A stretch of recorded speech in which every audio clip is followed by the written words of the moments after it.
Well, hello everyone, and welcome back to more of Rocket's Reports. We're just about getting through these, and today we will be having a look at the reports that have to do specifically with the XAVIER Institute. Now, it's been a bit of a long day. As you know, I had quite an extensive live stream that I did from the challenge that I talked about earlier this week, and you'll get some more details about how that went and the whole VOD coming up this next week. But I'm not going to focus on that today because I've got to get this recorded, get it edited, get it out to you. So what we're going to be doing today is we are going to focus on the XAVIER Institute related reports, and that takes us all the way down to where we left off last time, where we started off with, or we'll start off with the Sentinels, and that takes us all the way down through the Power Stone. So I hope you are ready for what this has to bring, and let's have a jump inside Rocket's head and see what he thinks. Some humans really hate mutants, which is weird because I'm pretty sure that mutants are just humans with an extra gene that gives them sweet superpowers. Anyway, the most paranoid members of the human race are afraid that mutants are going to make the humans go extinct, so they decided to turn the tables and strike first. Of course, instead of doing the dirty work themselves, they built big scary robots called Sentinels to do it for them. Typical humans. With a mutant power that converts his skin to organic steel, Colossus is one of the X-Men's heaviest hitters. Literally.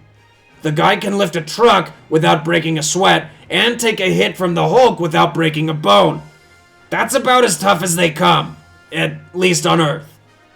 He's even got a signature move where he hurls one of his teammates straight at an enemy. Calls it the fastball special. Am I the only one who thinks, with that invulnerable height of his, that Colossus here is the one we should be tossing into danger instead? One of the first X-Men, Colossus has been fighting for mutant rights since he was a kid. That never-ending war turned Psyche from a bright-eyed young soldier into a seasoned general. Okay, to be fair, he's still pretty bright-eyed, but that's only because of his mutant powers. Every time he opens his eyes, CYCLOPS projects a beam of concussive force from him. The only way he keeps it in check is by sporting a special ruby quartz visor that blocks the blasts. Despite his required eyewear, though, CYCLOPS ain't one to view the world through rose-tinted glasses. How's that for irony? Gamora's always complaining about how bad our ship smells. Apparently, she ain't ever been on board an X-Jet with NIGHTCRAWLER. Every time he uses his mutant teleportation powers, he releases a puff of smoke that reeks like, well, he calls it brimstone, but it's more like someone left a dumpster full of brood eggs out in the sun. If you can get past the stench, though, Kurt's a valuable guy to have on your team. He can port from one place to another in a split second, a particularly useful skill if you're facing off against multiple targets, like Sentinels. Metal claws, super strength, and laser eyes might look all tough, but to anyone with secrets, PSYLOKKE is really the X-Men's biggest threat. Sure, she can fight like a ninja, but it's what's inside her head that's the real danger. She's got telepathic abilities that let her read minds, and she can focus all that power into a psychic knife that can scramble synapses. I'm a guy who tends to say exactly what he's thinking, but even I cringe at the idea of someone else being able to see all the filthy things scurrying around inside my skull. When it comes to Earth's superheroes, I've never met one that makes me want to take a nap quite as much as the X-Men known as the Beast. And it's not just because he looks like a big blue teddy bear. It's because the second this guy starts talking, my brain involuntarily shuts down. They say he's a doctor and an expert of all sorts of complicated sciencey things, so I'm sure he knows exactly what he's talking about. The problem is, no one else does. Thankfully, the Beast's speed, agility, and ferocity make him more than just a walking thesaurus. What could possibly be worse than a giant robot designed to hunt and kill living beings? How about a giant robot designed to hunt and kill living beings that also has an Infinity Stone? Not long after the Beast got his fuzzy mitts on the Power Stone, this terrifying tower of tech showed up uninvited to the X-Mansion and swiped it from us.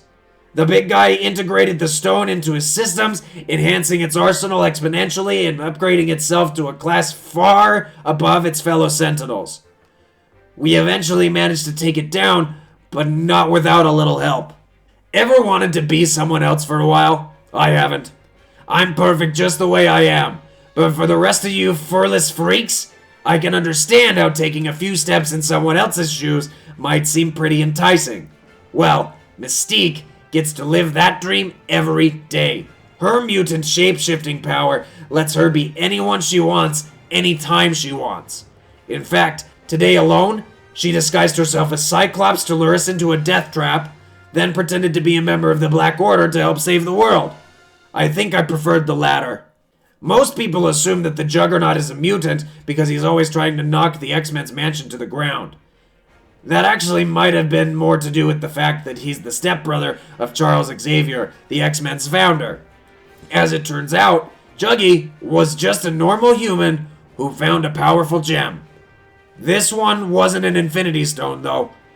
It belonged to some demon named Sidorak, who imbued Juggy with super strength and made him his champion in this realm.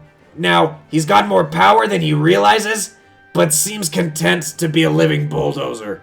If you're a mutant who believes in equality, you join the X-Men.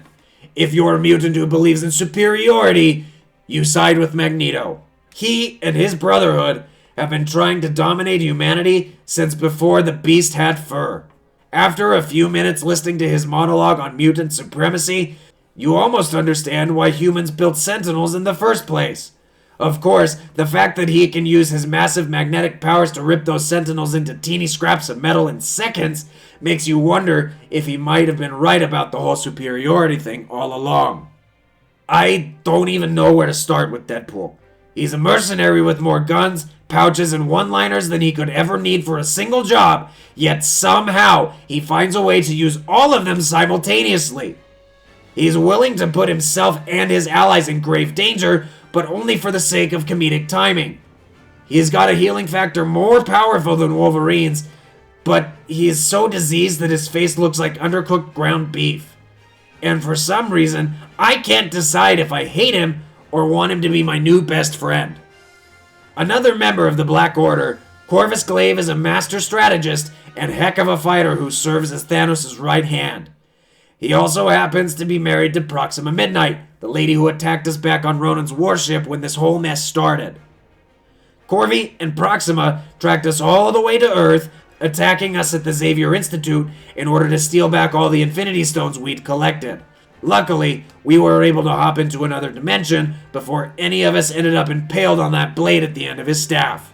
In the middle of New York's Central Park, you'll find the Xavier Institute for Mutant Education and Outreach. It's where young mutants go when they want to learn how to use their powers for the betterment of their world.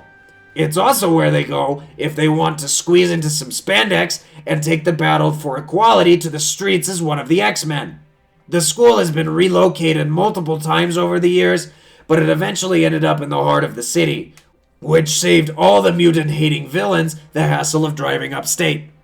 All of the Infinity Stones are powerful, but when it comes to raw physical force, the Power Stone is the only way to go. It could give a little guy like me the strength to take out Thanos with a single punch.